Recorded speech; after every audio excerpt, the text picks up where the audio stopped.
नमस्कार, आप देख रहे हैं मेरा मीडिया। मैं हूं आपके साथ चंद्रा सिंह। स्वागत है आपका जोहार झारखंड में। चलिए रुक करते हैं अब तक की सुर्खियों पर।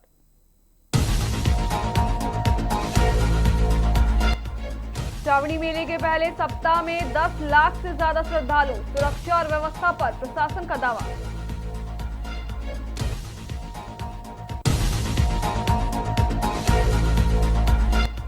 ट्रिपल मर्डर केस पर गरमाई सियासत। कांग्रेस ने उठाए पुलिस की जांच पर सवाल।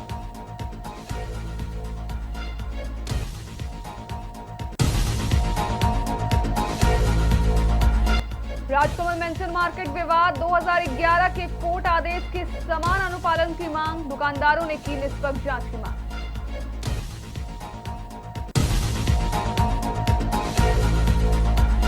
नशा में पहली बार बहा डायवर्जन। झिलिया पुल निर्माण पर उठे बड़े सवाल।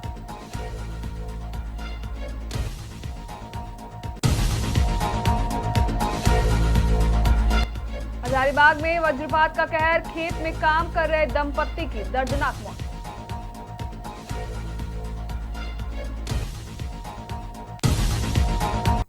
अब खबरें विस्तार से।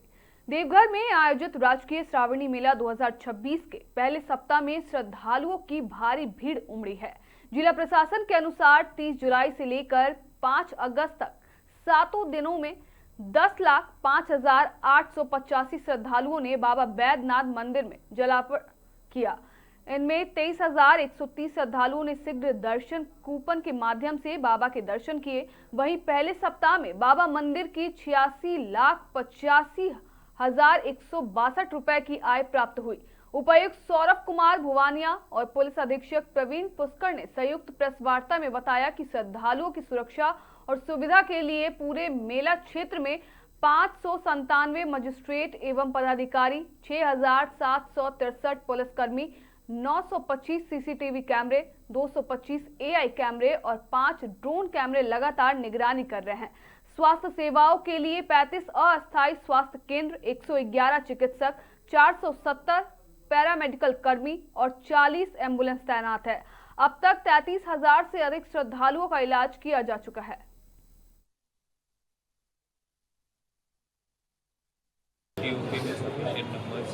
और वो ऑन द ग्राउंड है। हर एक कदम पे आपको उसका डेपुटेशन दिखेगा, भले वो कांवरिया रूट लाइन में हो या ट्रैफिक में हो, उसका डेपुटेशन हर जगह है।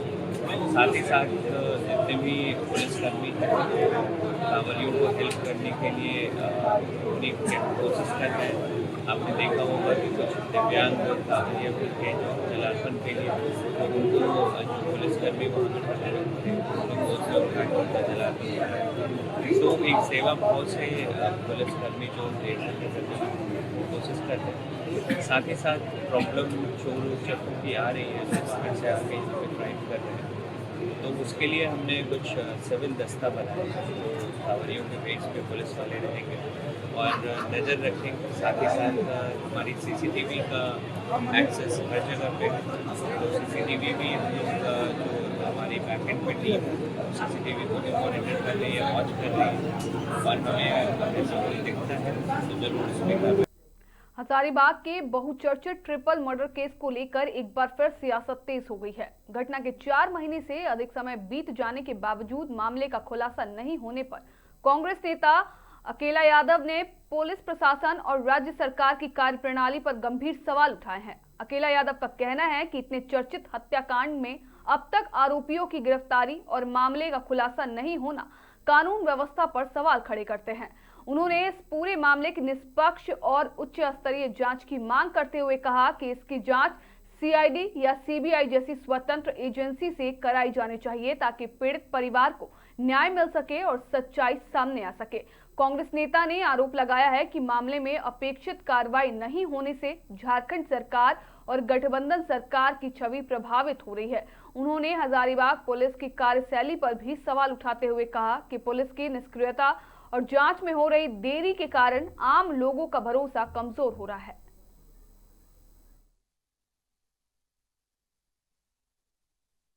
लोग दर दर की ठोकरें खा रहे हैं, कभी रांची भी जा रहे हैं, एसपी से भी मिल रहे हैं, सारे लोगों को थाना प्रभारी से मिल रहे हैं, लेकिन आज तक यही आश्वासन मिलते जा रहा है कि फॉरेंसिक जांच के बाद ही खुलासा करेंगे।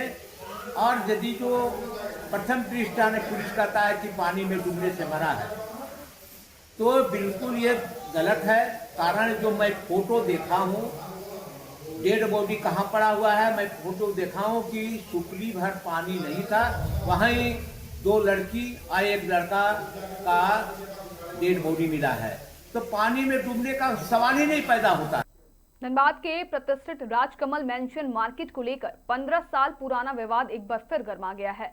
वर्ष 2011 से न्यायालय के आदेश पर बंद पड़े इस मार्केट में कथित तौर पर ताला तोड़कर कुछ दुकानें चलाए जाने और अवैध किराया वसूली के आरोप लगाते हुए मार्केट के वैध दुकानदारों ने उपायुक्त से गुहार लगाई और प्रशासन से हस्तक्षेप की मांग की। दुकानदारों के अनुसार राजकमल मेंशन मार्केट वर्ष 2011 से न्यायालय के आदेश के अनुपालन में बंद है, लेकिन पिछले कुछ समय से मार्केट के मालिक द्वारा कुछ दुकानों की सील तोड़कर उनका उपयोग किया जा रहा है।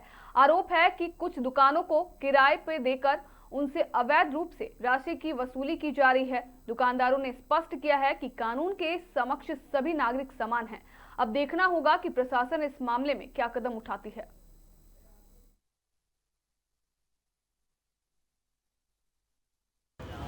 मार्केट ये राजकमल मेंशन है, बैंक रोड में है, बैंक मोड़ में नियर रेट के पास है। और 2011 में ये मार्केट जिला परिषद और न्यायालय के आदेश से सील हुआ था। और अभी लगभग एक जिम है जो खुला हुआ है, और बाकी दुकान मकान मालिक लोग अपना अपना जो भी दुकानदार लोग थे उसको बुलाकर और ये लोग खुलवाए हैं। 12-15 दुकान अभी खुली हुई है अंदर में, और एक जिम है। हाँ, हम लोग के ऊपर भी पहले दबाव बनाया गया था कि आप लोग खोलिए और भाड़ा दीजिए। हम लोग अपना दुकान को नहीं खोले और भाड़ा नहीं दिए। तो आदेश जो है प्रशासन का आदेश था बंद रखने का आदेश से खोल दिया। ये मकान मालिक सील तोड़े हैं। हजारीबाग जिले के कटकम सांडी प्रखंड अंतर्गत पेलावन थाना क्षेत्र के कंचनपुर गांव में गुरुवार शाम आकाशीय बिजली ने एक परिवार की खुशियां छीन ली। खेत में काम कर रहे पति पत्नी की वज्रपात की चपेट में आने से मौके पर ही दर्दनाक मौत हो गई। इस हादसे के बाद पूरे गांव में मातम पसरा हुआ है। मृतकों की पहचान 62 वर्षीय वासुदेव महतो और उनकी 56 वर्षीय पत्नी दुलिया देवी के रूप में हुई है। जानकारी के मुताबिक दोनों कंचनपुर स्थित संत अगस्टिन स्कूल के पीछे पुरुभर नामक स्थान पर जामुन के पेड़ के पास खेत में काम कर रहे थे। इसी दौरान तेज बारिश के बीच अचानक आकाशीय बिजली गिरी और दोनों उनकी चपेट में आ गए। स्थानीय लोगों के पहुंचने तक दोनों की मौके पर ही मौत हो चुकी थी। घटना की सूचना मिलते ही ग्रामीण बड़ी संख्या में मौके पर पहुंचे। दोनों शवों को पोस्टमार्टम के लिए भेज दिया गया है। गांव में वासुदेव महतो और उनकी पत्नी दुलिया देवी, ये दोनों धान रोपने के लिए खेत गए हुए थे। इसी बीच में 3 बजे के आसपास तेज़ बारिश हुई और उसमें वज्रपात हुआ। वज्रपात में ये दोनों घायल हो गए। जब अगल बगल के लोग देखे तो वहाँ गए तो देखते हैं दोनों घायल अवस्था में पड़े हुए थे। इसी बीच में प्रशासन को खबर हुआ, प्रशासन भी गई वहाँ। इन लोग उसके बाद देखते हैं कि दोनों की मृत्यु घटनास्थल पर ही हो गया था। और ये दोनों बेहद गरीब परिवार से हैं। इनका एक जो बेहद ही दुखद है। जब इस घटना की सूचना वहाँ के स्थानीय प्रमुख प्रतिनिधि ने माननीय सांसद जी को दी, श्री मनीष जायसवाल जी को, तो उनके निर्देश पर हम अस्पताल पहुँचे हैं और अभी पोस्टमार्टम की प्रक्रिया, साथ ही पोस्टमार्टम के बाद उनको जो मिलने वाला मुआवजा है आपदा प्रबंधन के तहत, इसमें 4 लाख रुपया मुआवजा मिलता है उसके। निरसा के मैथन रोड स्थित झिलिया पुल निर्माण के दौरान पहले ही तेज बारिश में डायवर्सन बह जाने से निर्माण कार्य की गुणवत्ता पर सवाल खड़े हो गए हैं। गुरुवार को कार्यपालक अभियंता मिथिलेश कुमार ने अधिकारियों के साथ मौके का निरीक्षण किया, जहां ग्रामीणों और जनप्रतिनिधियों ने जमकर विरोध जताया। डायवर्जन बहने से हजारों लोगों का आवागमन प्रभावित हुआ। स्कूली बच्चों, मरीजों और नौकरी पेशा लोगों को रोजाना भारी परेशानियां झेलनी पड़ रही है। विभाग ने शुक्रवार तक वैकल्पिक डायवर्जन तैयार करने और 1 महीने के भीतर पुल चालू करने का दावा किया है। वहीं पुल निर्माण के दौरान जलापूर्ति पाइपलाइन का पिलर बहने से पेयजल संकट भी गहरा गया है। जनप्रतिनिधियों ने चेतावनी दी है कि तय समय पर काम पूरा नहीं हुआ तो स्थानीय लोग आंदोलन के लिए मजबूर होंगे। करने आया है क्योंकि कमीशन जब खाया है वो तो उसको अपना हक अदा करना होगा। इसमें पूरा कमीशन खोरी है और बोलता है कि जब हम बोलते हैं किसी पुल को आप तोड़ेंगे तो लोगों का आवागमन का व्यवस्था आप सही देंगे कि नहीं देंगे, पहले देना होगा। और जब यहाँ पे काम लगा बिना किसी नियम का कानून का काम लगा, यहाँ पर अपना मर्जी से काम लगाया, जेई के द्वारा मनमानी किया गया ओवरसियर के इशारे पे, जो एग्जीक्यूटिव के इशारे पे हुआ है। और दूसरा चीज है यहाँ का लगभग सैकड़ों ऑटो वाले के घर के चालक के, जो भी ऑटो चलाने वाले के पे समझे रोजी रोटी का सवाल है। और जिस तरह से डायवर्सन बनाया गया, पब्लिक को गुमराह किया गया। और मेरा यही कहने का मतलब है अभी यहाँ एग्जीक्यूटिव आया है, एग्जीक्यूटिव यहाँ तब तक रहे जब तक ये डायवर्सन नहीं बनेगा। यही आते हैं ड्यूरिंग कंस्ट्रक्शन काम में, देखते हैं ढलाई के दिन भी रहते हैं और उस दिन रात को अचानक बारिश हुई है, इस कारण से मेरा डायवर्सन क्षतिग्रस्त हुआ है। तो अभी हम लोग उसको आज रिस्टोर करा देंगे, रिस्टोर कराने पर चल रहे हैं। सर ये काम में सुस्ता है, कब तक आप ये काम को हैंड ओवर करने जा रहे हैं? नहीं, काम एक्चुअली उनको 11 महीने का समय दिया गया था। हम लोग चाह रहे हैं कि मैंने इस महीना में ढलाई करा के हम यातायात चालू करें। नहीं, गलती तो ठीक है, काम में तो थोड़ा समय लगता ही है, लेकिन हम चाह रहे हैं कि इसको जल्दी करा दें। वो अपना ये जो हमारा व्यवस्था जो होता है मटेरियल लाने के लिए वो गया है और संवेदक से मेरी बात हुई, अभी 1 घंटा में भी आ रहा है। बरवड्डा थाना क्षेत्र के जोड़ा पीपल के पास नेशनल हाईवे पर बालू लदा एक हाईवा अनियंत्रित होकर पलट गया। हादसे के बाद बालू कारोबारियों ने आनन फानन में ट्रक से बालू खाली कराकर दूसरे वाहनों में लोड करवा दिया और मौके से गायब हो गए। स्थानीय लोगों का कहना है कि हर दिन दर्जनों हाईवा 407 और ट्रैक्टर बालू की ढुलाई करते हैं और एनजीटी के आदेश का कोई असर नहीं दिख रहा। जब ट्रक के कागजात और चालान की बात हुई तो मामला और उलझ गया। बताया जा रहा है कि ट्रक पर बिहार का चालान था जबकि गाड़ी का नंबर पश्चिम बंगाल का है। प्रशासन के नाक के नीचे हो रही इस तस्करी पर अब तक कोई बड़ी कार्रवाई नहीं हुई है। ग्रामीणों ने मांग की है कि अवैध बालू ढुलाई में शामिल लोगों पर कड़ी कार्रवाई हो।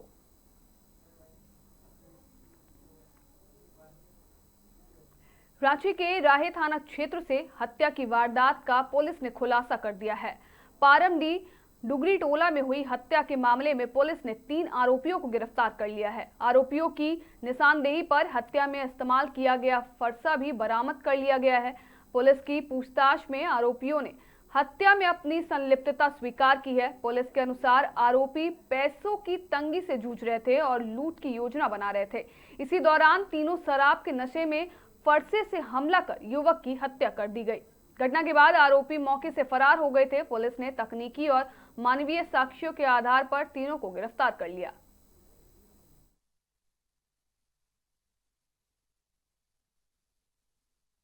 घटनास्थल पर पहुंची।